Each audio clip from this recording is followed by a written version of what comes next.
மாம்சக்குரிய தூக்கம், ஒன்று ஆவிக்குரிய தூக்கம். அது உதாரணம் சொன்னேன். 2 வாழ்க்கை. ஒன்று உணர்வு பூர்வமான வாழ்க்கை, இன்னொன்று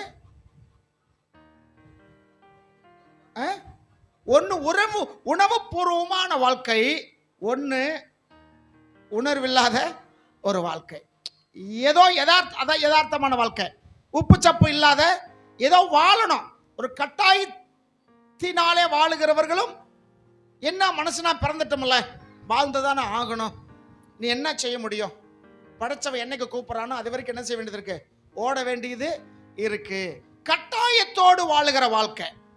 கட்டாயம் இன்னைக்கு சமையல் பண்ணணும், கட்டாயம் இன்னைக்கு ஒரு குழம்பு வைக்கணும், கட்டாயமா இந்த வேலை செய்யணும் என்று கட்டாயப்படுத்தி வாழுகிற ஒரு வாழ்க்கை. இன்னொரு வாழ்க்கை உணர்வு பூர்வமான வாழ்க்கை.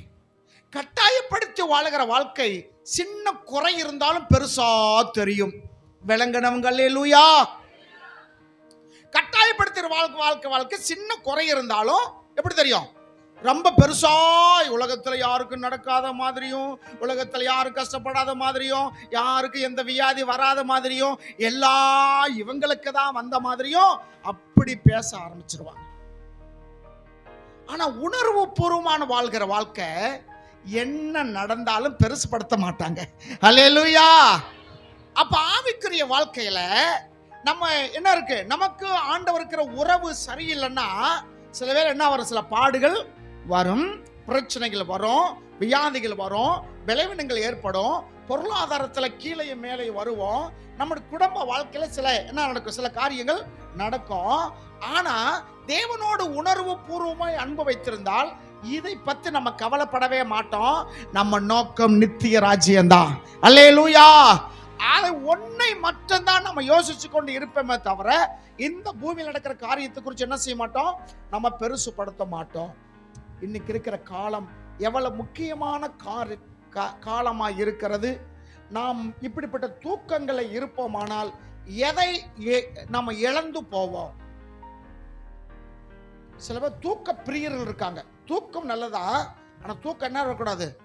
பிரியம். அதே எப்ப பார்த்தாலும் தூக்கிக்கிட்டு இருக்கிறது, எப்ப பார்த்தாலும் செய்யறது, தூங்கிட்டே இருக்கிறது. தூக்க பிரியர்கள். வசனத்தை நீங்க வாசிக்கலாம். ரோமர் எழுதின புஸ்தகம், ரோமருக்கு அப்போஸ்தலனாகிய பவுல் எழுதின புஸ்தகத்துல 13ஆம் அதிகாரம் 11வது வசனம். 13:11. Thank you Jesus. Hallelujah.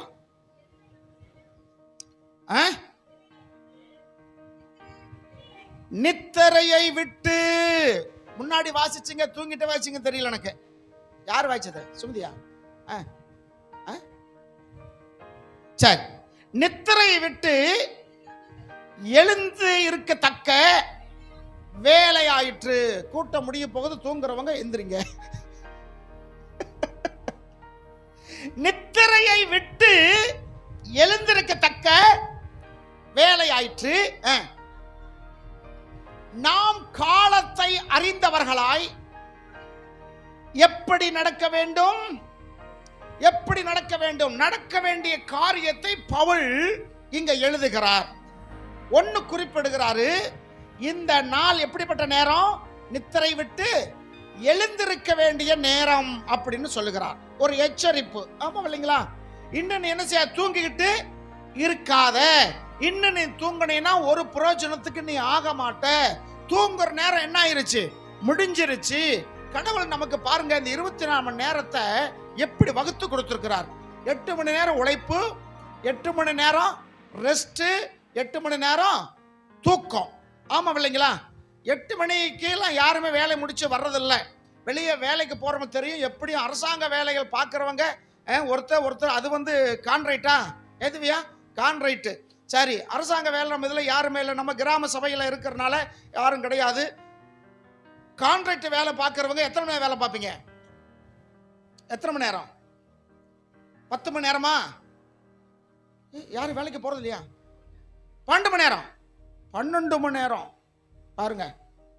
12 மணி நேரம், 11 மணி நேரம், 10 மணி நேரம், 8 மணி நேரம் யாருமே செய்யறது இல்லை. கவர்மெண்ட் வேலைக்கு போறவங்க தான் 8 மணி நேரம் கவர்மெண்ட் அந்த காரியம் ஒதுக்கி கொடுத்துருக்காங்க. இப்ப உழைக்கிறதுக்குன்னு ஒரு நேரம் இருக்கு, அந்த நேரத்தில் தூங்கக்கூடாது. தூங்குற நேரத்தில் உழைக்கக்கூடாது. உழைக்கிற நேரத்தில் ரெஸ்ட் எடுக்கக்கூடாது. ரெஸ்ட் எடுக்கிற நேரத்தில் தூங்கக்கூடாது. மாதிரியா பார்க்குறீங்களா?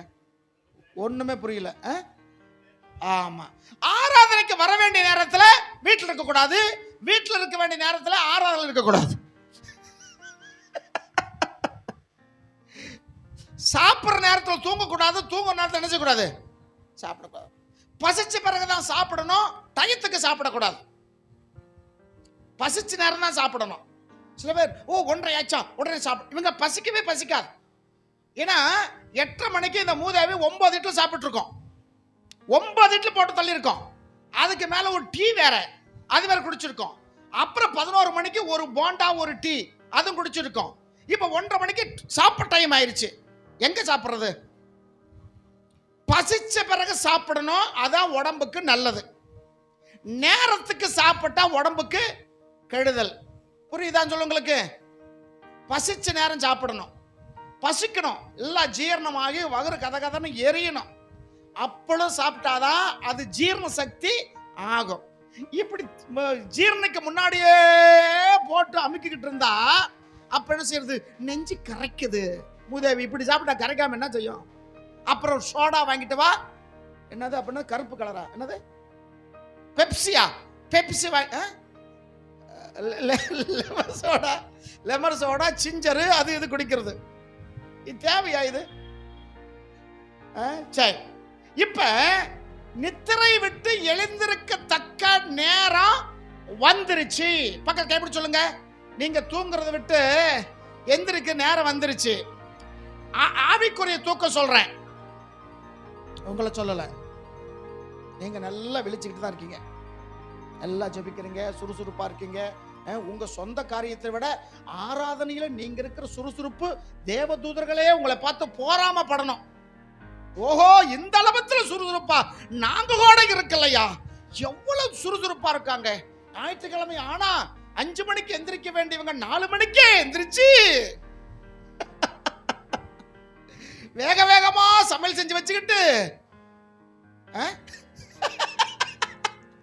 9:45 ஆலயத்துக்கு வந்துடுறாங்க. இந்த மாதிரி நாங்க கூட இருக்க முடியலையே அப்படின்னு தூதர்களே உங்களை பார்த்து போராமப்படுறாங்க. வாஸ்தகம் தான். ஏன்னா நீங்க என்ன செய்ய தூங்கவே இல்லை. கல்யாணம் ஒரு வீட்டில் நாளைக்கு காலையில் தான் 6 மணிக்கு. இதுக்கு என்ன செய்யும்? நைட்டு 10 மணிக்கே போய் படுத்துக்கிடுங்க. போய் நைட்டு 10 மணிக்கே போய் படுத்துக்கிடுவாங்க. எப்ப கல்யாணம்? மறுநாள் கல்யாணம். அந்த மாதிரி சுறுசுறுப்பா இருப்போம். சரிங்களா? உங்களை பற்றி குறையில. நித்திரை விட்டு எழுந்திரத்துக்கு தக்க வேலை ஆயிற்று. எதுக்காக எந்திரிக்கணும்? எதற்காக எந்திரிக்கணும்? எந்திரிக்கனால என்ன பிரோஜனம்? எந்திரிச்சு என்ன செய்ய சொல்லுவாங்க? இன்னைக்கு ஞாயிற்றுக்கிழமை லீவு, எந்திரிச்சு என்ன செய்ய? இன்னைக்கு வேலையெல்லாம் ஒண்ணுமில்ல, மறுபடியும் படுத்து தூங்குடா கைப்புள்ள. இன்னைக்கு ஒரு நாள் தான் ரெஸ்ட், படுத்து தூங்குடா அப்படின்னு தூங்குறவங்க 11 மணிக்கு எந்திரிக்கிறவங்களும் இருக்கு. இது உலகத்தானுக்கு பொருந்தும், இது நமக்கு என்ன செய்யாது? பொருந்தாது. ஏன் நீ தூக்கத்தை விட்டு எழுந்திருக்க வேண்டும் என்று பவுல் சொல்றாருன்னா, அடுத்த வரி பாருங்க. நாம் காலத்தை அறிந்தவர்களாய் இருக்கிறோம். வெள்ளங்கடன் அல்லேலூயா. ரொம்ப பேத்துக்கு இந்த காலத்தை குறித்து தெரியாது. இந்த காலம் எப்படிப்பட்ட கொடுமையான காலம் என்று தெரியாது. இந்த பூமி அக்கினிக்கு இரையாக வைக்கப்பட்டதுக்கு தெரியாது. இந்த உலகம் சீக்கிரமா அழிய போகுது என்று தெரியாது. இவங்க நினைக்கிறாங்க நாங்க தான் ரொம்ப வருஷமா வாழ போறோம் அப்படின்னு. என்னென்னமோ கற்பனை பண்ணி கொண்டிருக்காங்க உலகத்தான்கள். நீங்களும் நானும் காலத்தை அறிந்தவர்களாய் இருக்கிறோம். அல்லேலூயா. காலத்தை அறிந்தவர்களாய். இங்க செய்தித்தாள்கள் டெய்லி பார்க்கிறவங்க தெரியும். அக்கினி மலைகள் இன்னைக்கு என்ன செஞ்சிட்டு இருக்கு? வெடிச்சு கொண்டு இருக்கு. அக்கினி மலைகள் வெடிக்குது. அதிலிருந்து குழம்புகள் அப்படியே வந்து கடல்ல நிரப்புது. சில கிராமங்களை காலி பண்ணிடுறாங்க. நிறைய இடங்கள் நடக்குது. கடல் வழக்கத்துக்கு மாறாக என்ன செய்யுது? அதோட வேலை செஞ்சுக்கிட்டு இருக்கு. அநேகருடைய அன்பு என்ன செஞ்சிருச்சு? தனிஞ்சு போயிருச்சு. யுத்தங்கள், போராட்டங்கள் என்னென்னமோ காரியங்கள் நடக்குது. இதெல்லாம் நீங்க பார்க்கும்போது வேதனைக்கு ஆரம்பம் முடிவு உடனே வராதுன்னு ஆண்டவர் சொன்னார்ல. வேதனைக்கு ஆரம்பம் முடிவு உடனே வராதுன்னு சொன்னாரு. கிருஷ்ணகிரியில 13 வயசு குழந்தைய நாம் தமிழர் கட்சின்னு ஒரு கட்சி இருக்கு. எத்தனை பேருக்கு தெரியாது? எத்தனை பேர் தெரியும்? சரி, அதுல ஈடுபாடு இருக்காங்க. 13 வயசு குழந்தைய ஒருத்தர் கற்பழிச்சிருக்கான். அவனை தூக்கி எங்க போட்டிருக்காங்க? ஜெயில போட்டு கால் உடைச்சு வச்சிருக்காங்க அவனை. நிறைய நடக்குது. ஒரு தலைவன் சொல்றாரு, ஒரு கட்சி தலைவன் டேச்சர் சொல்றாரு, இதெல்லாம் பெரிய விஷயமா செய்டா அப்படிங்கிறான். அவர் சொன்ன 3ஆம் நாளே ஒரு காரியம் நடக்குது. வேறொருக்கு செய்தி கொடுக்கிறாரு. அந்த செய்தி வந்து இன்னொருத்தருக்கு செய்யற அந்த காரியம். பிடி மாஸ்டர் அவர். பிடி மாஸ்டர்னால எப்படி இருக்கணும்? ரொம்ப ஜாக்கிரதையா. பிடி மாஸ்டர்னால ஜாக்கிரதை இருக்க வேண்டியிருக்கு. சரி, நான் என்ன சொல்றேன்னா, வந்து NSS வச்சு நடத்துறவர். காலத்தை அறிந்தவர்களாய் தேவன் நமக்கு ஒரு நல்ல காலத்தை கொடுத்திருக்கிறார். அல்லேலூயா. ஒரு நல்ல காலத்தை, இந்த காலத்தை நீ புரிந்து கொள்.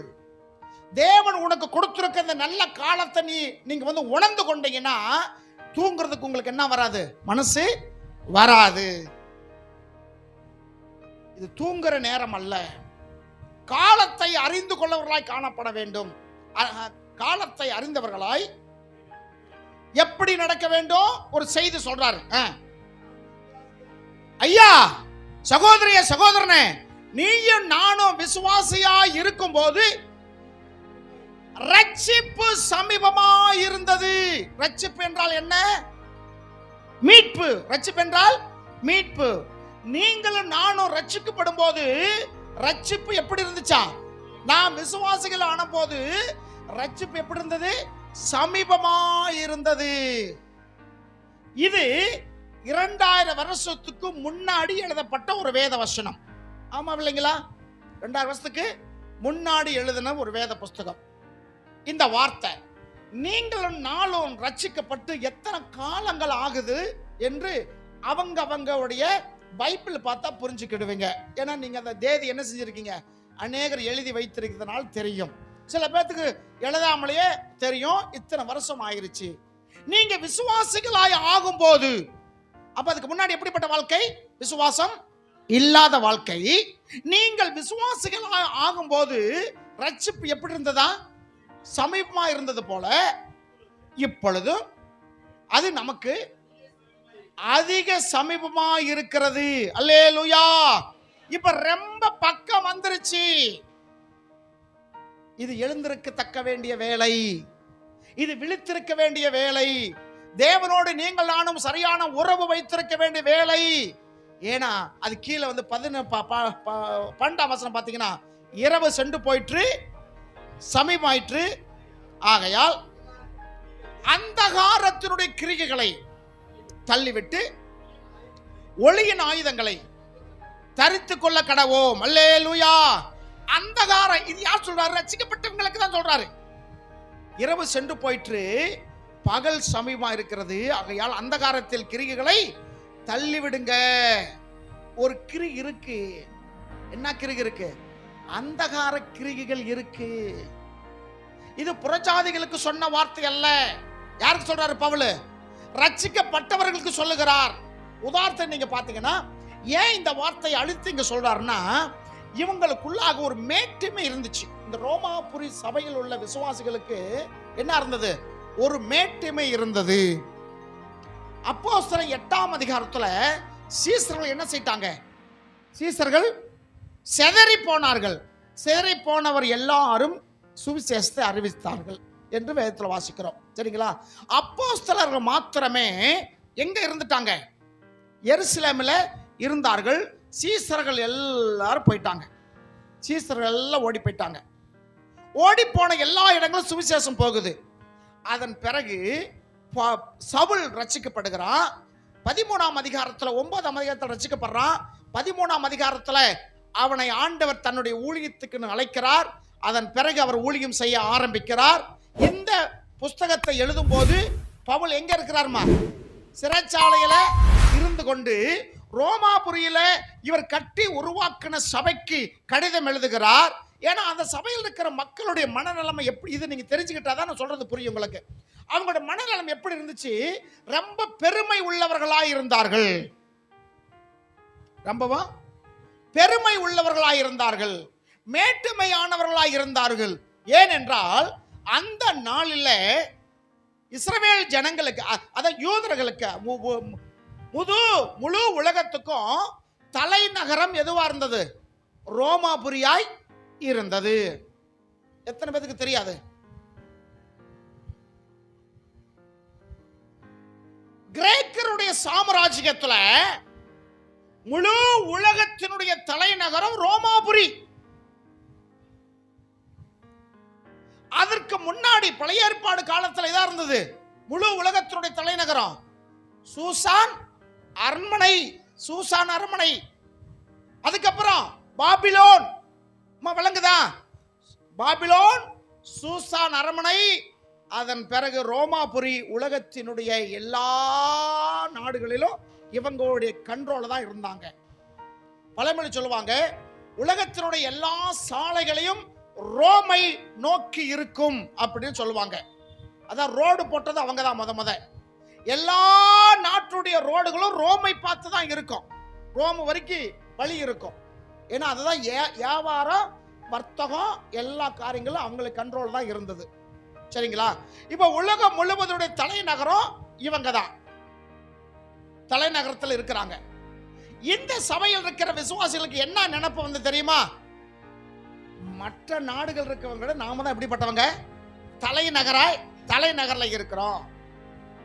இன்னைக்கு வல்லரசு நாட்டில் இருக்கிறவங்களுக்கு ஒரு பெருமை இருக்கா இல்லையா?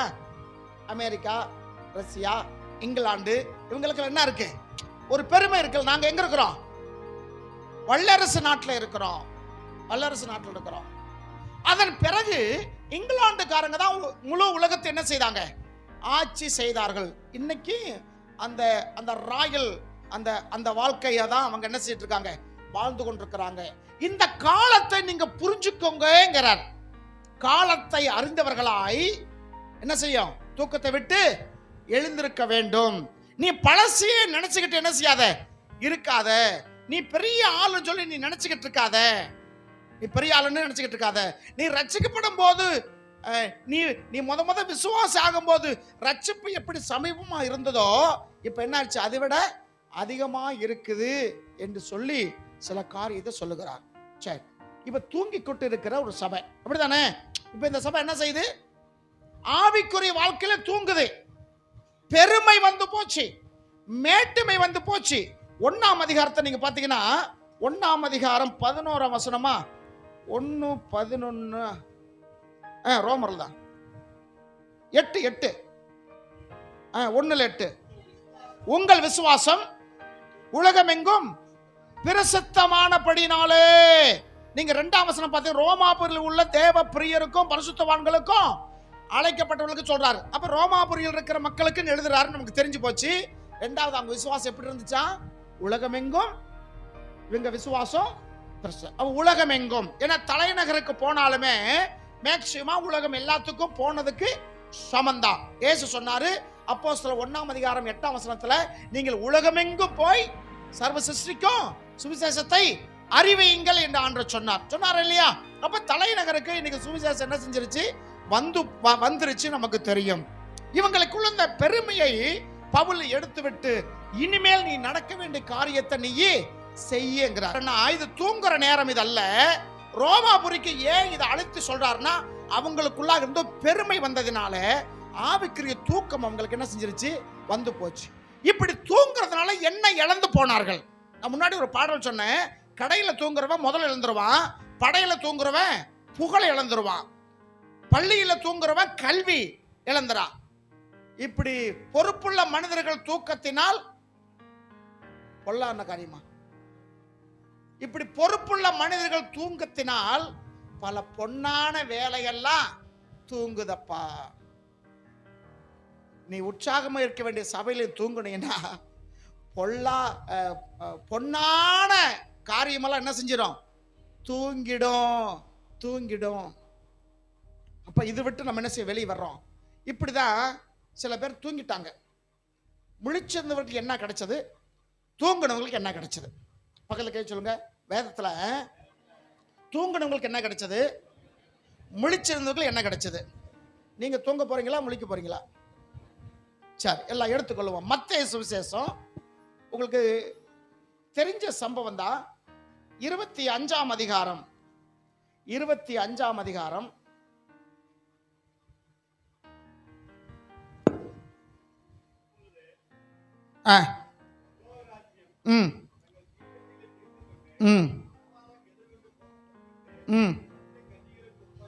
சரிங்களா?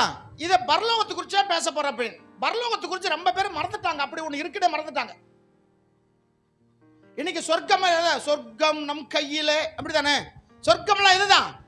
நம்ம சம்பளம், நம்ம குடும்பம், பிள்ளைகள், வருமானம், அன்னைக்கு சுகமா இருந்தா போதும். இதுதான் ஐயா சொர்க்கம்.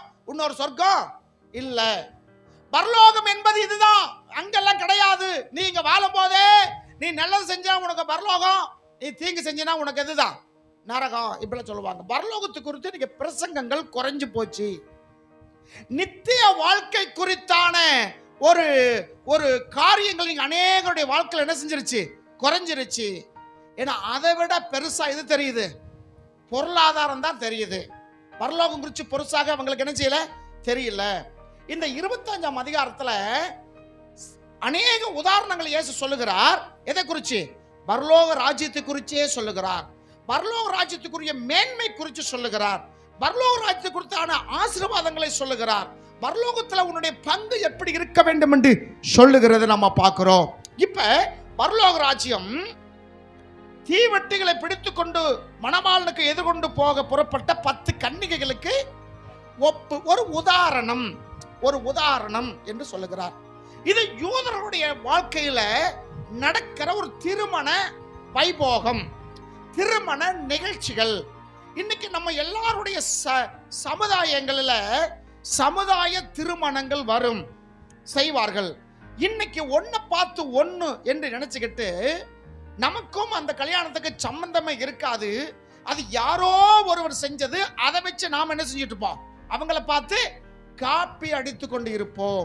இன்னைக்கு நம்மளுடைய அநேகருடைய நம்ம சமுதாய திருமணங்கள்ல எப்படி நடந்தது என்று பழைய ஆட்களுக்கு தெரியும். திருமணங்களில் நடந்தது. இன்னைக்கு நம்முடைய பிள்ளைகளுக்கு திருமணம் வைக்கும் போது என்ன செய்யறோம், அவங்களுக்கு ட்ரெஸ் எந்த மாதிரி வாங்கி கொடுக்கிறோம்? ட்ரெஸ் சொல்லுங்களேன். யாருமே கல்யாணம் பண்ணது இல்லையா? பிள்ளைகள் செஞ்சிருக்கீங்களா? உங்க பிள்ளைகளுக்கு என்ன ட்ரெஸ் வாங்கி கொடுத்தீங்க? ஃபேன் செட்டு, அது மாத்துடை, கோட்டு. கோட்டு நம்ம கலாச்சாரமா? நம்ம கலாச்சாரமா? பெண் பிள்ளைக்கு சேலை எடுத்து கொடுக்கிறோம். எவ்வளவு ரேட்டுக்கு? என்ன சேலை? ஆமா ஆமா ஆமா, அது சுமந்துக்கிட்டு திரிகிறதுக்கு அந்த 2 மணி நேரம் நிற்கும் போது அது படுற கஷ்டம் அவங்கள படிச்ச ஆண்டவருக்கு தான் தெரியும். இன்னும் அதுக்கு முன்னாடி சேலை கட்டின பழக்கமே இல்லை. ஆவுனா ஒரு சுடி தூக்கிட்டு என்ன செஞ்சிருது, தூக்கி போட்டு போய்கிட்டே இருப்பாங்க. இந்த ஜவுளி கடையில் இந்த பொம்மைக்கு சேலை சுத்தமா சுத்தி நிக்க வச்சு அது படுற கஷ்டம் அவ்வளவு கஷ்டமா இருக்கும். சுடிதர், இந்த சால் ஒண்ணு போடுவாங்க பாத்தீங்களா, சால்னு முன்னாடி எல்லாம் இப்படி போட்டுக்கிட்டு இருந்தாங்க பொம்பளை பிள்ளைங்க. அப்படி எடுத்துட்டு இப்படி போட்டுக்கிட்டு கட்டி போட்டுக்கிட்டு இருந்தாங்க. அப்புறம் பின்னாடி போட்டுக்கிட்டாங்க, இந்த கழுத்து மட்டும் நெருக்கிற மாதிரி. பின்னாடி இழுத்தானா டொக்குன்னு முடிஞ்சு போயிரும் ஜோலி போட்டாங்க. இப்படி இப்படி போட்டாங்க, இப்படி போட்டாங்க, இப்படி போட்டாங்க. இப்ப வேணான்னு சொல்லி வீட்டுல போட்டு போயிடுறாங்க. எதுக்கு வம்பு இந்த இதெல்லாம் போட்டுட்டு பேசாம நம்ம பாட்டு போயிட்டு இருக்காங்க. கலாச்சார திருமணம், நம்ம சமுதாய கலாச்சார திருமணம் என்ன சொல்ல தெரியுங்களா? கூரை நூல் சேலை, கோரச்சேலை 100 ரூபாய் இருக்கும். 100 ரூபாய் இல்லை, 100 ரூபாய் இருக்காது, அது கம்மி தான். இப்ப இல்ல, முன்னாடி ஒரு 40 ரூபாய் 50 ரூபாய் இருக்கும். இன்னைக்கு எவ்வளவு சேலை? 10,000 ரூபாய் வாங்கினா இது மாத்து சேலைக்கு வச்சுக்கிடுவோம். 10,000 ரூபாய் இதுதான் மாத்து சேலை தான். அப்ப மெயின் சேலை ரிசப்ஷன் இதெல்லாம் நமக்கு எல்லாம் இல்லவே இல்லை. இது போல ஒவ்வொரு கலாச்சாரத்துக்கும் ஒவ்வொரு காரியங்கள் உண்டு, பார்த்துக்கிடுங்க. அப்ப யூதர்களுடைய முறைப்படி ஒரு கலாச்சாரம் இருக்கும் அவங்க திருமண காரியங்களை. அதுதான் இங்க ஆண்டவர் சொல்லுகிறார். சரிங்களா? இப்ப போறாங்க 10 பெண்களும் எங்க போறாங்க? எங்க போறாங்க?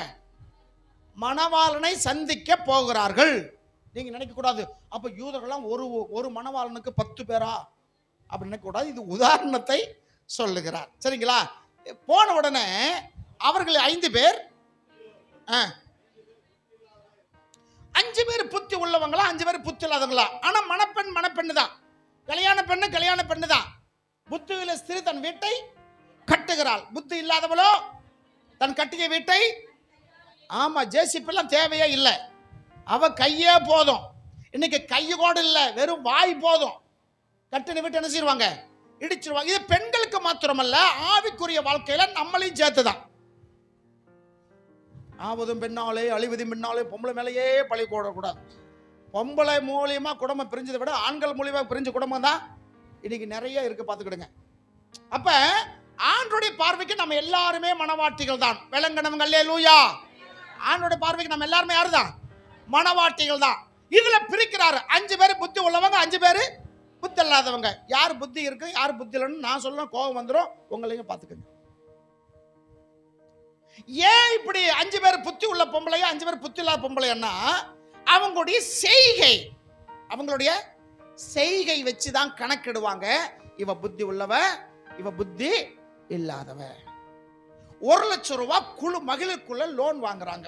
2 பொம்பளைங்க 1 லட்சம் ரூபாய் வாங்குறாங்க. ஒரு பொம்பளை என்ன செய்யுது? இருக்க கடனெல்லாம் கட்டி முடிச்சுட்டு ஒரே கடன் சொல்லி உட்காருது.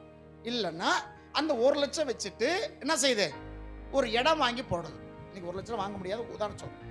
இல்லைன்னா ஒரு நகை வாங்கி வைக்குது. இன்னொரு பொம்பளை என்ன செய்யுது? கட்டில், மெத்தை, பீரோ, பிரிட்ஜ், வாஷிங் மிஷின், இவங்க தேவை வைக்கிறதுக்கே இடம் இருக்காது. வைக்கிறதுக்கு என்ன இல்லை, இடம் இல்லை. சில பேர் வாங்கி 1 ரூபா வட்டி வாங்கி 3 வட்டிக்கு கொடுக்கறது. ஆனா மாட்டும் போது தெரியும் எப்படி என்ன. இப்ப இந்த வாங்குற காசை வச்சு அவங்க என்ன செலவு பண்றாங்க அதை பொறுத்து கண்டுபிடிச்சிருவாங்க. புத்தி உள்ளவங்க, புத்தி இல்லாதவங்க. ஆண்கள் வேலைக்கு போயிட்டு வரும்போது முழு பணத்தை கொண்டு வந்து வீட்டில் கொடுத்தால் புத்தி உள்ளவர்கள் பாதி அமுக்கிக்கிட்டு. அன்னைக்கு ஒரு தம்பி சொன்னாரு, ஒரு புளி மரத்துக்கு கீழே குழி தோண்டி பாய்ச்சி வச்சான ஒருத்தன் பணம். என்ன நாளைக்கு வந்து எடுத்து குடிக்கிறதுக்கு. வீட்டுக்கு போனா பையில வச்சிருப்பாங்க, எடுத்துருவாங்களாம் லேடிஸ். அதுக்கு என்ன செய்யறது? குழி தோண்டி பாய்ச்சி வச்சுட்டு போய் மறுநாள் வந்து தோண்டி எடுத்துட்டு குடிச்சுக்கிட்டு காணாமா. இவர் புத்தி உள்ள மனுஷன், அப்படித்தானே? அப்ப புத்தி உள்ளவன் புத்தி இல்லாத எப்படி நம்ம கணக்கிட முடியும்? அவங்களுடைய செய்கை பொறுத்து தான். நீங்க ஆலயத்துல இருக்கிறீங்க, நீங்க புத்தி உள்ளவர்கள் புத்தி இல்லாத எதனால எப்படி நாங்க கண்டற முடியும்? உங்களுடைய செய்கை.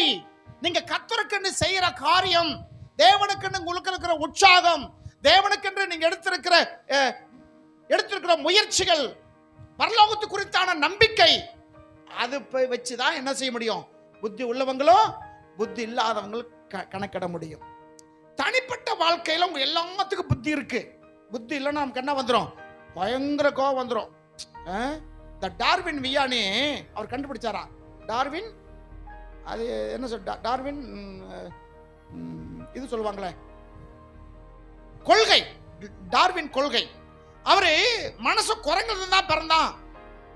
மனசு எப்படி பிறந்தான்? குரங்கு தான் பிறந்தான். அவனுடைய அமைப்பு, அவனுடைய காரியங்கள் அப்படிதான் இருக்கு அப்படின்னு சொன்னா எல்லாரும் ஏற்றுக்கொண்டாங்களாமா. சில பேர் நாமளும் யோசிக்க, சில பேர் பார்த்து அப்படிதான் இருக்காங்க. சில பேர் முக அமைப்பு, இந்த மூக்கு அமைப்பு, இந்த நெத்தி எல்லாம் பார்த்தோன்னா என்ன செய்ய வேண்டியது இருக்கு? கொஞ்சம் நம்ப வேண்டியதான் இருக்கு.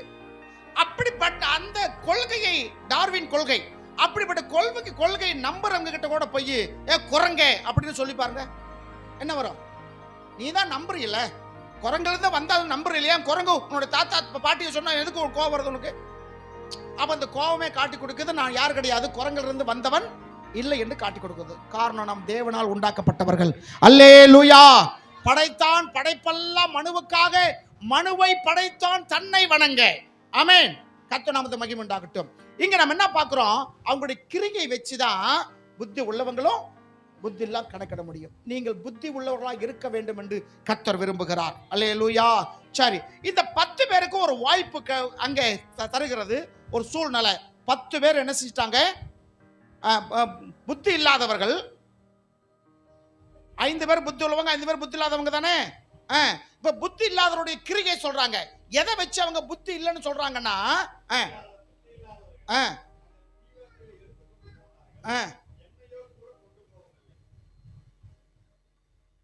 தீவெட்டி கொண்டு போயிட்டாங்க, என்ன கொண்டு போகல? எண்ணெயோ கொண்டு போகல. பக்கத்தில் சொல்லுங்க, தீவெட்டி கொண்டு போயிட்டாங்க, எண்ணெயோ, எண்ணெய் இல்லை, எண்ணெயோ கூட கொண்டு போகல. இந்த பூமிக்குரிய காரியமெல்லாம் கொண்டு போயிட்டாங்க. இயேசு சொல்றாரு, எண்ணெயோ கொண்டு போகவில்லை. யார் கொண்டு போனாலும் போகட்டாலும் யாரை கொண்டு போகணும்? இயேசுவை கொண்டு போகணும். அல்லேலூயா. அவர் நமக்கு முன்னாடி கடந்து போகணும். காலத்தை அறிந்தவர் அவர்தான், நம்முடைய சூழ்நிலையில் அறிந்தவர் அவர்தான். அவர் ஒருவரே மகா பெரிய தேவன். அல்லேலூயா. கர்த்தருக்கு மகிமை உண்டாவதாக. ஸ்தோத்திரம். தீவிட்டி மட்டும் கொண்டு போயிட்டாங்க. சில பேர் நினைக்கிறாங்க, வீட்டில் விளக்கேத்திற்கு ஒரு மகாலட்சுமி வரணுமே என்று சொல்லி வரும்போது என்ன கொண்டு வரோம்? என்ன தர்றோம் கையில்? தீப்பெட்டி தானே கொடுக்குறோம். அப்ப தீப்பெட்டி மட்டும் கொண்டு போயிட்டாங்க. இந்த பொம்பளை 5 பேர் என்ன கொண்டு போனாங்க? தீப்பெட்டி கொண்டோமா? எண்ணெயோ, எண்ணெயோ கொண்டு போக. இங்க சொன்ன எண்ணெய் அந்த அபிஷேகத்தை குறிக்கிறது அல்ல. இது வெறும் எண்ணெய் தான். ஒரு சம்பவத்தை சொல்லிக்கிட்டு வர்றார்.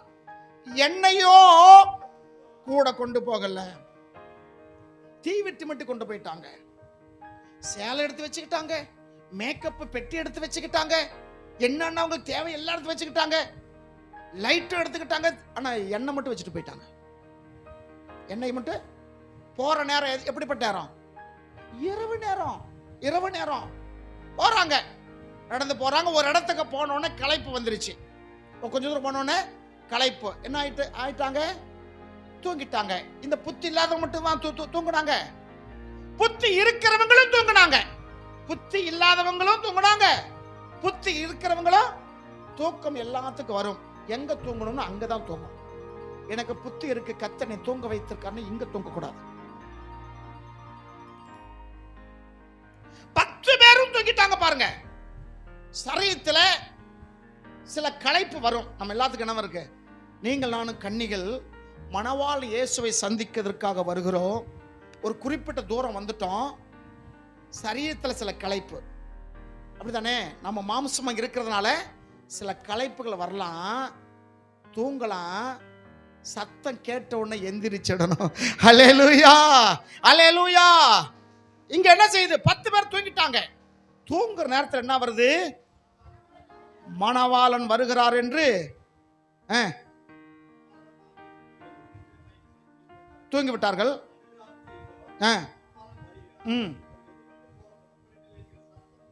இதுதான் முக்கியம். ஒரு சத்தம் கேட்குது, தூங்குகிற நீ மருத்துவர் விட்டு எழுந்திரு, அப்பொழுது கிறிஸ்து உன்னை பிரகாசிக்க பண்ணுவா. இந்த பூமி தான் உனக்கு வாழ்க்கை இல்லை.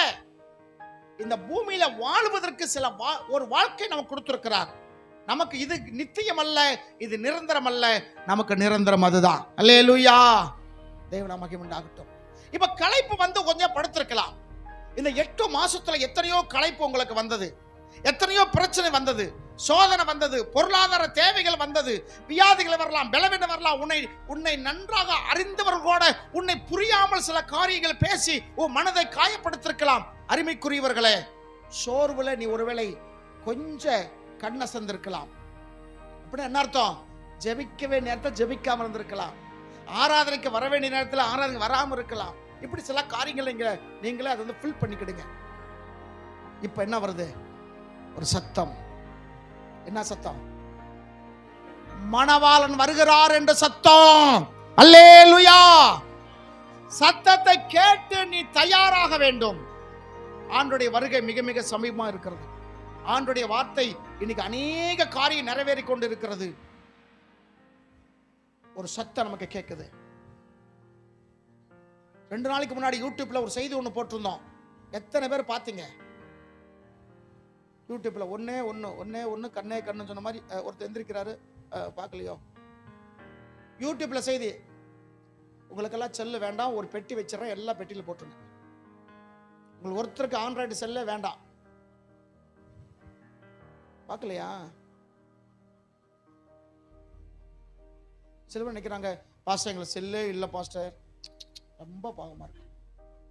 ரொம்ப பரிதாபமா இருக்கு. என்னென்னமோ நோண்டிக்கிட்டு இருக்கீங்க, என்னென்னமோ பார்க்குறீங்க. நம்ம செய்தி இப்போதான் ஒரு பிள்ளை யோசிச்சு எடுக்குது. தேவ சத்தத்தை அறியாத சிறுவன்.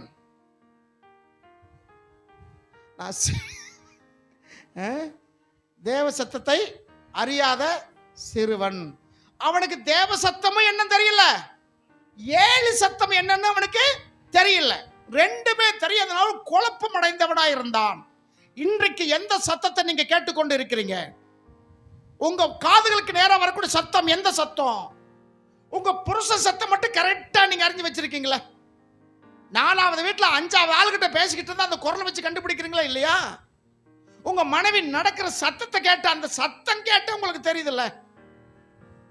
என் மனைவி தான் இப்படி மாடு மாதிரி வருவா, பக்கத்துல வந்து பசு மாதிரி வர்றா பாரு. பார்க்காம இருக்கும்போது எப்படி சொல்றது, மாடு மாதிரி வர்றான்னு. பக்கத்துல வந்துட்டா பசு மாறுன்னு சொன்னா யாருக்கும் கோபம் வரவே? ரெண்டும் ஒண்ணுதான். மாடுனா ஒண்ணுதான், பசுனாலும் ஒண்ணுதான், அப்படிதானே? அப்ப இந்த சத்தத்தை எல்லாம் புரிஞ்சு வச்சிருக்கிறீங்க. உங்க பிள்ளைகள் சத்தம் உங்களுக்கு தெரியும், உங்களுடைய சூப்பர்வைசர் சத்தம் உங்களுக்கு தெரியும். ஆளை பார்க்க வேண்டிய அவசியமே இல்லை. கம்பெனியில் வேலை பார்க்குற சூப்பர்வைசர் இருப்பார். அவர் உள்ள வரும்போதே பேசிக்கிட்டு தான் வருவார், பேசிட்டே வருவார். ஏன்னா அவங்க சத்தத்தை கேட்டு அவங்க என்ன ஆகணும், தயாரா இருக்குன்னு சொல்லி. கேட்குது இல்லையா? ட்ரெயின்ல அதிகமா நீங்க டிராவல் பண்ணா படுத்திருக்கும் போது அந்த ட்ரெயின் போன மாதிரியே சத்தம் கேட்கும், கடக்கு கடக்கு கடக்கு கடக்கு கடக்கு கடக்குன்னு. ஆனா இந்த சாமுவேலுக்கு, நம்ம இந்த சாமுவேல் இல்ல, பைபிள் இருக்கிற சாமுவேலுக்கு என்ன கேட்கல? தேவ சத்தமும் புரியல, 7 சத்தமும் புரியல. ஆண்டவர் கூப்பிடும் போதெல்லாம் எந்திரிச்சு 7 கிட்ட போய் தொந்தரவு பண்ணிக்கிட்டு இருக்காரு. இவனும் தூங்கல, தூங்குறவனையும் விடல. சின்ன பிள்ளைகள் தூங்குன்னு உடனே படுத்துருவாங்க. அவங்க தூங்குறது பெரிய பிரச்சனையே இல்லை. 95 வயசுக்கு மேல் இருக்கிறவங்க தூங்குறது எவ்வளவு கஷ்டம் தெரியுமா? ஒரு முறை தூக்கம் கலைஞ்சிச்சுன்னா அதுக்கப்புறம் தூக்கமே வராது. அவங்க தூங்குறதே பெரிய விஷயம். இவன் சும்மா தூங்கும் போதெல்லாம் எந்திரிச்சு என்ன டிஸ்டர்ப் பண்ணிக்கிட்டு இருக்கிறான். அருமைக்குரியவர்களே, இங்க ஒரு சத்தம் கேட்குது, மணவாளன் வந்து விட்டார். நீ எதற்காக வந்தையோ, எதற்காக பிரிக்கப்பட்டையோ, எதற்காக இத்தனை காரியங்களை சகிச்சியோ, எதற்காக இத்தனை நாள் உன்னை அலங்காரம் பண்ணினியோ, அவரை பார்க்க வேண்டிய நேரம் வந்துருச்சு. மணவாளன் வந்துட்டார் என்று சொன்ன உடனே இந்த சத்தம் 10 பேரும் கேட்டாங்க. தடாபுடான்னு எந்திரிச்சாங்க. எந்திரிச்சு பார்த்தா 5 பேருடைய லைட்டு எரியல. 5 பேர் லைட் என்ன செய்யல, எரியல. காரணம், இவங்களை அதிகமா நம்பினாங்க, இவங்க மேக்கப்பை அதிகமா நம்பினாங்க, இவங்க கிரியை நம்பினாங்க. ஆனா வெளிச்சம் தர்றத மறந்து போனாங்க. விளங்கணும். அல்லேலூயா. தேவன் உனக்குள்ளாக இருந்து வெளிச்சமாக இருக்கிறார். அல்லேலூயா. உன்னுடைய விளக்கு எரியணும்னா அங்க எண்ணெய் ஊற்றப்பட்டு கொண்டே இருக்கணும். அங்க ஒரு எண்ணெய் ஊற்றிக்கிட்டே இருந்தா தான் அந்த விளக்கு என்ன செய்யும், எழுந்துகிட்டு இருக்கும். நீ ஆவிக்குரிய வாழ்க்கையில எழுந்து பிரகாசிக்கணும்னா உன் வாழ்க்கையில ஜெபம் என்ற ஒரு எண்ணெய், வேத வாசிப்பு என்ற எண்ணெய், ஆலயம் கூடி வருகிற எண்ணெய் உனக்குள்ளாக இருந்து கொண்டே இருந்தாதான் நீ இருந்து கொண்டே இரு. இது நீ எதை குறைச்சாலும் உன் விளக்கு குறைஞ்சிடும். உன் ஆவிக்குரிய வாழ்க்கை என்ன செஞ்சிடும், கொஞ்சம் கொஞ்சமா குறைஞ்சி கடைசியில் என்ன ஆயிரும், வெறும் கறிக்கட்டை மட்டும் தான் நிற்கும்.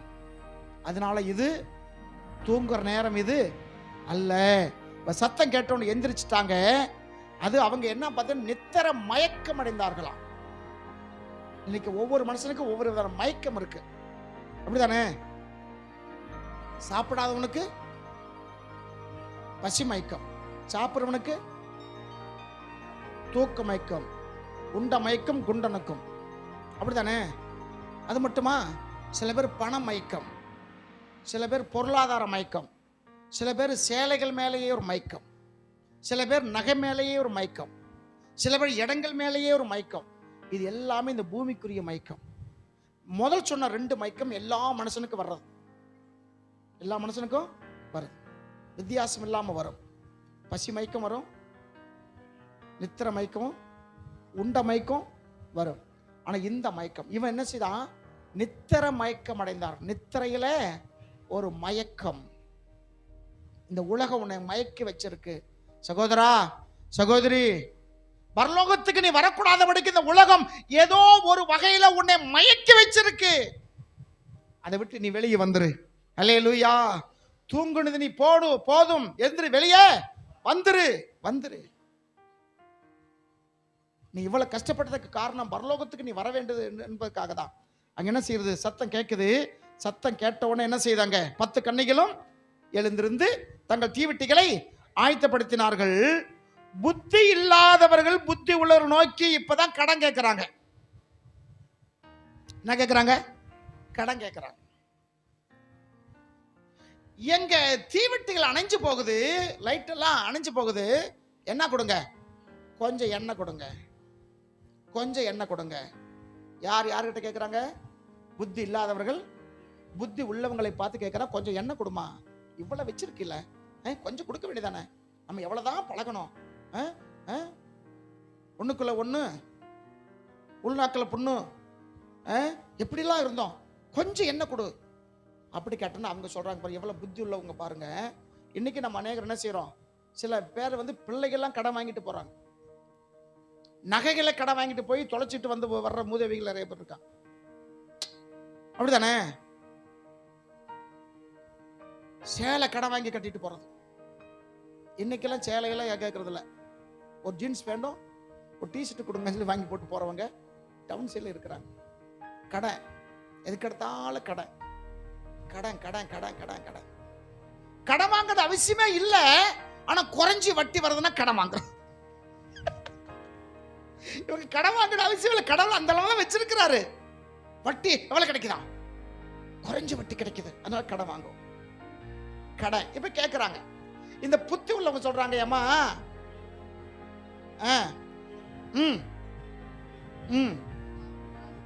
என்ன இருக்குன்னு இல்லைன்னு சொல்ல வரல, ஆனா கொடுத்துட்டா உங்களுக்கு பத்தாது. ஏன்னா மணவாளன் எப்ப வர்றாருன்னு தெரியாது. இப்ப ஒரு சவுண்ட் வந்திருக்கு, ஒரு அழைப்பு வந்திருக்கு. ஆண்டுடைய வருகை காலையோ சாயங்காலமோ மதியமோ எப்ப வருது தெரியாது. யோவான்ல பார்க்கிறோம், இதோ திருடன் வருகிற விதமாய் வருவேன், நீ விழித்துக் கொண்டிரு அப்படின்னு சொல்லிருக்கு. அதெல்லாம் கொடுத்துட்டா கடைசியில் உங்களுக்கும் பத்தாம எங்களுக்கு பத்தாம போயிடும். அதனால சில வேளை பாருங்க, நீங்க யாரெல்லாம் புத்திமான் நினைச்சிருக்கீங்களோ, புத்தி உள்ளவங்க கூட சில வேளை தவறான உதாரணம் சொல்லுவாங்க, தவறான ஆலோசனை. அது அவங்களுக்குன்னு சரின்னு படுது, நடைமுறைக்கு அது சரிப்பட்டு வராது. நான் இவ்வளவு புத்திமான் வச்சிருந்தா இவர் போய் இந்த ஆலோசனை கொடுக்குறாரு அப்படின்னு சிக்கிக்கிட்ட பிறகுதான் தெரியும். நமக்கு ஆலோசனை கொடுக்கிறது ஆண்டவராக இயேசுதான். அல்லேலூயா. தேவன் மகிமையுண்டாகட்டும். என்ன சொல்றாங்க? இப்ப இது மட்டும் நீங்க படிக்கும் போது ஆமா நியாயம் தானே அப்படி சொன்ன மாதிரி இருக்கும். என்ன சொல்றாங்க இந்த 5 பேரு? நீங்க போய் கடையில போய் அதை விற்கிறத கடைக்கு போய் உங்களுக்காக வாங்கிக்கொள்ளுங்க, நாங்க பாட்டு போய்கிட்டு இருக்கோம். ஏன்னா எங்களுக்கு என்ன ரெடியா இருக்குன்னு நாங்க போய்கிட்டு இருக்கிறோம். நீங்க போய் விற்கிறவங்க கிட்ட போய் வாங்கிக்கோங்க, அதை கடைக்கு போய் வாங்க சொல்றாங்க. ஏன்னா இந்த எருசலேம் நகர்னு வச்சுக்கோங்களேன், இது இந்த எருசலேம் எங்க மதுரை மாதிரி தூங்கா நகரமா? சென்னையில் கூட 9 மணிக்கு மேல எல்லா கடையும் போட்டுருவோம், ஒரு கடை என்ன செய்யிருக்காது, திறந்திருக்காது. மதுரைக்கு ஒரு பேர் உண்டு, என்ன நகரம்? தூங்கா நகரம். நைட்டும் பகலும் எப்பவும் போல் இருக்கும். ஏன்னா கொஞ்சம் வித்தியாசமா இருக்கும் தவிர மற்றபடி உங்களுக்கு என்னென்ன தேவையோ எல்லாம் நீங்க பகல போது என்னென்ன நீங்க வாங்க முடியுமோ, சாப்பிட முடியுமோ, பஸ் போகணுமோ, ட்ரெயின் போக முடியுமோ, எல்லா வசதியும் இருக்கு. ஏன்னா எருசலேம் ஊர் என்ன தூங்கா நகரமா? எந்த நேரத்தில் கடையை திறந்து வச்சுக்கிட்டு எப்ப வருவாங்கன்னு சொல்லி பார்த்துக்கிட்டு இருக்கிறதுக்கு நேரம் எப்படிப்பட்ட நேரம்? இரவு நேரம். எருசலேம் அவ்வளவு பெரிய ஊர் கிடையாது, 6 மைல் தான் அதோடைய மொத்த பரப்பளவே. எத்தனை மைல்மா? 6 மைல் பரப்பளவு கொண்டதான் எருசலேம். 6 கோட்டைகள் இருக்கு, அதை மூடிடுவாங்க. ஏன்னா அந்த நாளுக்கு இயேசுநாதர் இருந்த காலத்துல நிறைய யார் இருந்தாங்களா? திருடர்கள் இருந்தார்கள். இருக்குல்ல, ஒருத்தர் எருசலேம் எரிகோவுக்கு போனான். போகும்போது யார் கையில மாட்டிக்கிட்டான்? திருடன் கையில மாட்டிக்கிட்டான். அப்ப திருடர்கள் நிறைய பேர் நினைச்சிருக்காங்க, இருக்கிறாங்க. இயேசுவை சிலுவையில் அறையும் 2 பேர் தொங்குனாங்க. அவங்க யாரு? கள்ளர்கள். அப்படித்தான் இருக்கு. அப்ப திருடன் நிறைய இருக்கிறாங்க. அந்த ஊர் ஒண்ணு அவ்வளவு பெரிய ஊர் கிடையாது, தூங்கா நகரம் கிடையாது. அந்த நேரத்தில் எந்த கடை இருக்காது. இவங்க என்ன சொல்றாங்க? கடையில போய் வாங்கிக்கங்க. இந்த 5 மூதேவிகளும் சொன்னதை கேட்டுட்டு அது பாட்டு போகுதுங்க. இந்த நேரத்தில் நம்ம இவங்க யாரு? மணவாட்டிக. மணவாட்டி என்ன போட்டிருப்பாங்க? அதாவது அவர் சொன்னாரு, இருக்கிற பொம்பளைக கவரிங்க போட்டாலும் தங்கம்னு நினைப்பாங்களாம். இல்லாதவங்க தங்கம் போட்டாலும் இவ எங்க வாங்கியிருக்க போறா, இதை கவரிங், கல்யாணி கவரிங் வாங்கி போட்டிருக்கான். தங்கம் தான் இருக்கும். ஆனா இருக்கிறவங்க வெறும் கவரிங்க போட்டு போனாலும் நல்ல தங்கமா இருக்கு, தக தக தகன்னு மின்னுது. லலிதா ஜுவல்ஸ் வாங்கியிருக்காங்க போட்டிருக்கு. இவங்க நகையெல்லாம் போட்டிருப்பாங்க. அது வாலிப பெண்கள். ஆமா இல்லையா? இந்த 5 பேத்துக்கு ஒருத்துக்காச்சும் புத்தி வேணாம்? இங்கேயே நிற்போம், ஏதோ வந்தா பார்ப்போம், ஏதோ நம்ம மேல பரிதாபப்பட்டு கூட்டுட்டு போகட்டும். இல்லாட்டி இந்த நேரத்தில் போய் என்ன செய்யக்கூடாது? நம்ம வீதி வீதியா கடை போய் எந்த கடை எப்படி இருக்கு தெரியும். ஆனா அவங்க புத்தி உள்ளவங்க தான் சொன்ன ஆலோசனை எப்படிப்பட்ட ஆலோசனை? புத்தி இல்லாத ஆலோசனை. இன்னைக்கு ரொம்ப பேர் அப்படி புத்திமதி கேட்டுதான் இப்படி எப்படி இருக்கீங்க, இருந்து கொண்டிருக்கிறீங்க. புத்தி உள்ளவங்க தான் சில வேளை புத்தி இல்லாத ஆலோசனை சொல்லுவாங்க. எந்த நேரத்தில் நமக்கு சரியான ஆலோசனை ஆண்டவரா இயேசு அவர் உன்மேல் கண்ணை வைத்து உனக்கு ஆலோசனை சொல்லுவார். நீ நடக்க வேண்டிய வழியை உனக்கு அவர் காட்டுவார். அல்லேலூயா. போயிட்டாங்க. இந்த 5 பேர் சொன்ன உடனே வாடி வாடி சீக்கிரம் வாடி, அந்த டின்னர் அந்த டப்பா விடு எடுத்துட்டு போயிட்டாங்க. எதை வாங்குறதுக்கு? எண்ணெய் வாங்குறதுக்கு போயிட்டாங்க. இவங்க போயிட்டு வரதுக்குள்ள யார் வந்துட்டாரு? மணவாளன் வந்துட்டார். வாசிங்க அந்த வசனம், ரொம்ப ரொம்ப பரிதாபத்துக்குரிய வசனம் பாருங்க. அப்படியே அண்ணா என்ன அர்த்தம்? அவங்க சொன்னபடியே இவங்க வாங்க போனதினால் மணவாளன் வந்து விட்டார். ஆயத்தமாய் இருந்தவர்கள் அவரோடு கூட கல்யாண வீட்டுக்குள் பிரவேசித்தார்கள். கதவு அடைக்கப்பட்டதா? கதவும் அடைக்கப்பட்டதா? நல்லா பாருங்க. கதவு அடைக்கப்பட்டதா ஒரே வார்த்தை. கதவும் அண்ணா இது வரைக்கும் எதெல்லாம் சாதகமா இருந்துச்சோ எல்லாமே பாதகமா மாறி போச்சு. கதவும் அப்படின்னா அவரும் கைவிட்டு விட்டார், கதவும் என்ன செய்யப்பட்டது? அடைக்கப்பட்டது. வந்து தட்டுறாங்க, ஆண்டவரே ஆண்டவரே எங்களுக்கு என்ன செய்யணும்? திறக்க வேண்டும். ஆண்டவரே ஆண்டவரே. மணவாளனே மணவாளன்னு கூப்பிடவில்லை. எப்படி கூப்பிட்டாங்க? ஆண்டவரே ஆண்டவரே. மத்தேயு 7ஆம் அதிகாரம் 22 வசனம் பார்த்தீங்கன்னா அங்கே ஒரு கூட்டம் வருது. கர்த்தாவே கர்த்தாவே உமது நாமத்தினால் நாங்க என்ன செய்தோம்? ஆமா நிறைய செஞ்சோம் சொல்றாங்க. ஆண்டு சொன்னாரு, அக்கிரம செய்க. ஆமா, அக்கிரமக்காரர்கள் என்னை விட்டு போங்கள்னு சொல்லிட்டார். நீங்க யாருன்னு எனக்கு என்ன செய்யாது தெரியாது. இந்த 5 பெண்களுடைய மனநிலைமை கொஞ்சம் யோசிச்சு பாருங்களேன். இது பெண்களுக்கு மட்டும் தான் இருக்குல்ல, ஆண்களுக்கும் அது என்ன செய்யும் இருக்கு. கொஞ்சம் யோசிச்சு பாருங்க. இந்த மணவாளனுடைய கல்யாணம் டேட்டு பிக்ஸ் பண்ணியாச்சு. நம்ம நம்ம நம்ம விசுவாசி பாப்பாக்கும் கல்யாணம் வரல. வந்திருக்காங்களா? வரல. ஞாயிற்றுக்கிழமை வச்சிருக்கிறாங்க. அண்ணே கட்டாயம் வந்துருங்கண்ணே அப்படின்னாங்க. சரிம்மா கட்டாயம் வருகிறேன். எப்ப?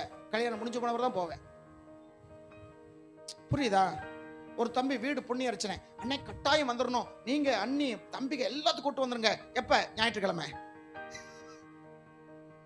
அவர் நினைச்ச நீ என்ன சோதிக்கிறியா, நான் உன்ன சோதிக்கிறேன். சரி தம்பி வர்றேன்ட்ட. புரியுதான் சொல்லுங்களுக்கு? இப்ப கல்யாண டேட் பிக்ஸ் ஆயிருச்சு. எத்தனை நாள் ஆயத்தமா இருப்பாங்க? கல்யாண டேட் பிக்ஸ் ஆன உடனே 3 மாசம் வரைக்கும் அவங்க வேலைக்கு போற பிள்ளை கூட வேலைக்கு விட மாட்டாங்க. வீட்டுல இருந்து என்ன செய்வாங்க? சாப்பிட, குளிக்க, தூங்க, சாப்பிட, குளிக்க, தூங்க. இந்த 3 மாதங்கள் கணவனுக்காக ஆயத்தம் பண்ணி வச்சிருப்பாங்க. ஆனா கணவன் மட்டும் அன்னைக்கு புல் நைட்டு போயிட்டு வந்து மறுநாள் காலையில வருவான் டேஜுக்கு. அவன் நிலைமை அப்படி. இந்த 3 மாசம் ரெஸ்ட் எடுத்த பிள்ளைக்கு தான் மேக்கப் எல்லாம் பண்ணுவாங்க பயங்கரமா. நல்ல மூஞ்சி கூட அநியாயம் பண்ணி வச்சிருவாங்க. இந்த 3 மாசம் ரெஸ்ட் எடுத்துற பிள்ளை. ஆனா மாப்பிள்ளை நேத்து கூட வேலைக்கு போயிட்டு வந்தான், அவனை கவனிக்கிறதுக்கு என்ன இருக்காது? ஆள் இருக்கா? பரிதாபமா இருக்கும்.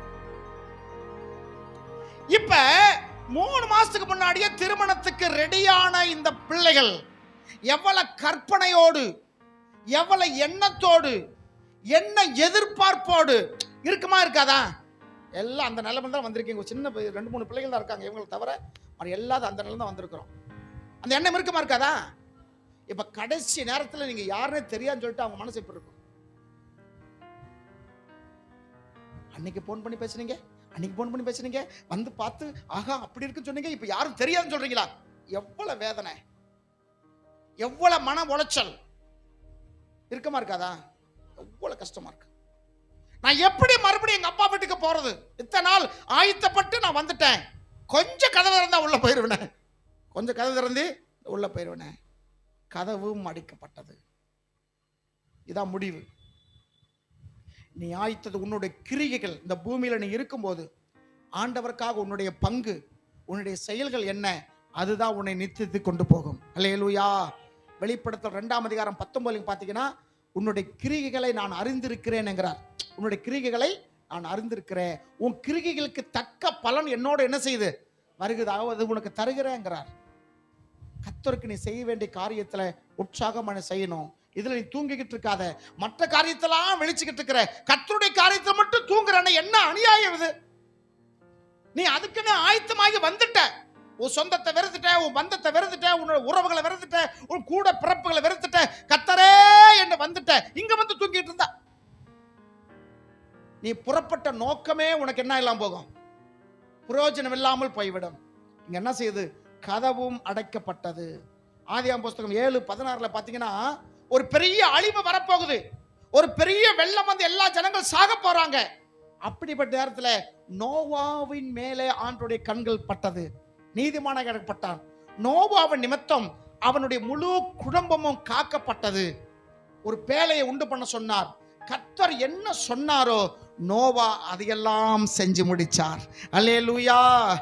1 வருஷம் 2 வருஷம் இல்லைங்க, 100 வருஷம் கப்பல் செஞ்சான். பேழை எத்தனை வருஷமா? 100 வருஷம். இன்னைக்கு ரட்சிக்கப்பட்டு 10 வருஷத்துல நம்ம சோர்ந்து போயிடுறோம். 5 வருஷத்துலயே சோர்ந்து போயிடுறோம். 3 வாரத்துல வந்தாலே சோர்ந்து 4ஆம் வாரத்தை ரெஸ்ட் எடுத்துடுறோம். 100 வருஷம் அவன் ஸ்தோத்திரம் ஆரம்பிச்ச அந்த கோல், அவன் ஆரம்பிச்ச திட்டம், அதுல முடிக்காம அவன் இருக்கவே இல்லை. அல்லேலூயா. அவனோடு தன்னுடைய மனைவி ஒத்துழைச்சாங்க. அவனோடு என்ன செய்தாங்க? மனைவி ஒத்துழைச்சாங்க. அவளோடு 3 மகன்களும் ஒத்துழைச்சானுங்க. அவங்களோடு 3 மருமக்களும் ஒத்துழைச்சாங்க. அல்லேலூயா. இன்னைக்கு நீங்க ஆண்டுக்குள்ள உற்சாகம் இருக்கும்போது உங்க கணவர் உங்களை ஸ்தோத்திரம் ஒத்துழைக்கிறாரா? நீங்க உற்சாகமா கடவுளுடைய காரியத்தை திட்டங்கள் செய்யும் போது உங்க மனைவி உங்களை ஸ்தோத்திரம் உற்சாகப்படுத்துறாங்களா, ஒத்துழைக்கிறாங்களா? உங்களோடு உங்களுடைய பிள்ளைகள், உங்களுடைய மருமக்கள் மார்கள் ஸ்தோத்திரம் ஒத்துழைக்கிறாங்களா?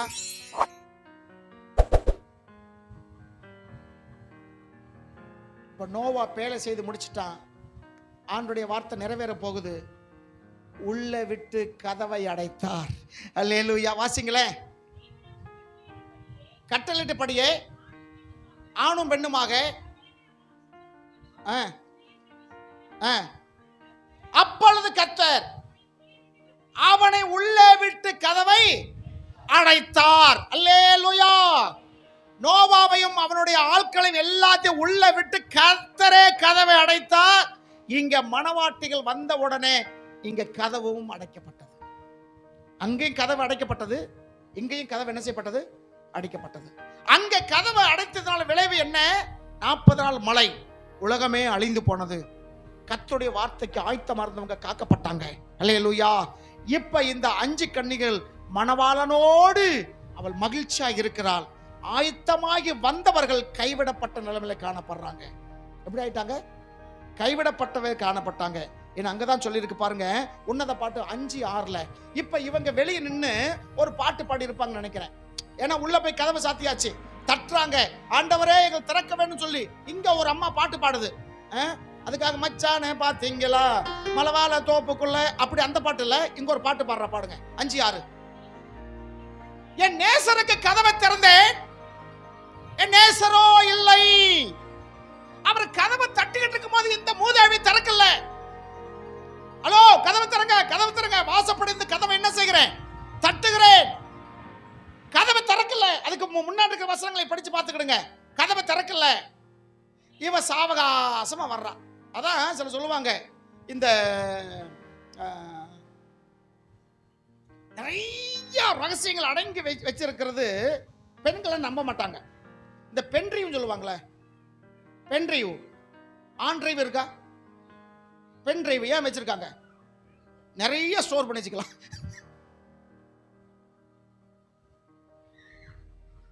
அவசரத்துக்கு வர்ற வண்டி என்னது 108, அதுக்கு பேர் என்ன சொல்லுவான்? ஆம்புலன்ஸ். ஏன் பொம்பளைஸ்னு வைக்கல? என்ன செய்யுது? வர்றதுக்கு ரொம்ப சிரமப்படும். ஆம்புலன்ஸ்னா வேகமாக என்ன செஞ்சிருவான்? வந்துருவான். இப்படி நிறைய காரியங்கள். இந்த அம்மா கதவை தட்டும் போது திறக்கல, திறந்து பார்க்கும் போது நேசர் அங்க இல்லை. இப்ப இந்த அம்மா வந்து பாட்டு பாடுது, வெளியே வந்து வாசிப்பா. இல்ல, என் நேசரை நான் பார்த்தேன், அவர் அங்க இல்லை, போய்விட்டார். ஆமா, சும்மா தட்டிக்கிட்டே இருப்பாரா? தட்டுங்கள் திறக்கப்படும், கேளுங்கள் கொடுக்கப்படும். ஒருத்தருக்கு 2 முறை புத்தி சொல்லி கேட்கல, அவனை விட்டு விலகிட்டார். கதவை தட்டி பார்த்தாரு, கதவை திறக்கல, போயிட்டார். அப்புறம் அவர் சொன்ன வார்த்தையால் என் ஆத்மா சோர்ந்து போயிற்று. எப்ப? போன பிறகு. அவர் சொன்ன வார்த்தை இருக்க சொன்னார், எம்மா கதவை தரமா, பனியெல்லாம் என் தலையில் என்ன செய்யுது, என் தலையில பனியெல்லாம் நிறைய, என் தலை மறைச்ச பிரச்சனை இல்லை, அப்படியே உருண்டி விழுந்து போயிடும். ஆண்டவருக்கு நிறைய முடி, அது எப்படிப்பட்ட முடியா? சுருள் சுருளான முடி இருந்துச்சான். அப்படிதான் இருக்கு, சுருள் சுருளான முடி. என் தலை பனியால் நனைந்திருக்கிறதுமா, கதவை தரேன்னு சொல்லி தட்டுறாரு. இந்த அம்மா திறக்காம அவர் போன பிறகு அவர் சொன்ன வார்த்தை,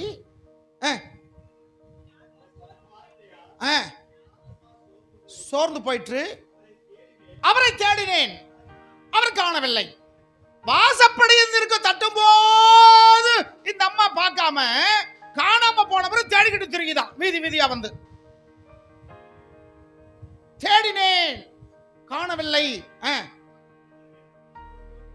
அவர் எனக்கு மறு உத்தரவும் கொடுக்கல.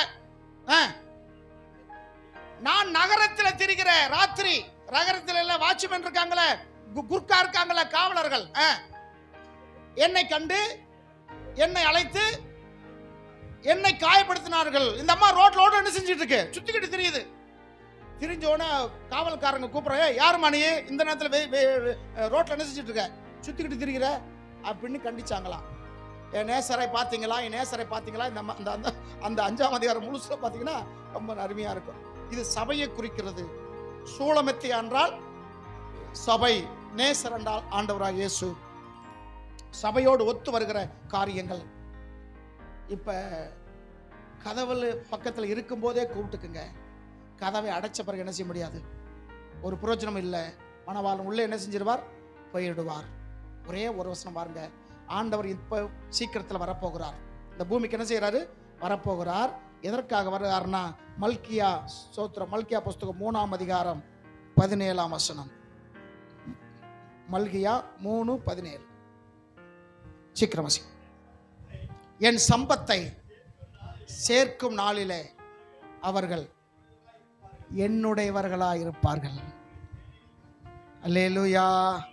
என் சம்பத்தை சேர்க்கும் நாள் வரும், என் மணவாட்டியை சேர்க்கும் நாள் வரும், என் மணவாளியை கூப்பிடுகிற நாள் ஒரு நாள் வரும்.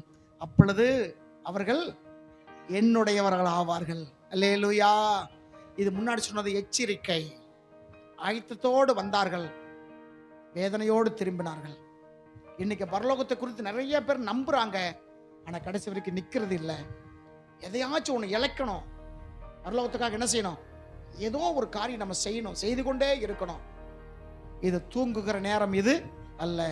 10 பேரும் தூங்குனாங்க, 5 பேர் விழிச்சுக்கிட்டாங்க, 5 பேர் ஏமாந்து போனாங்க.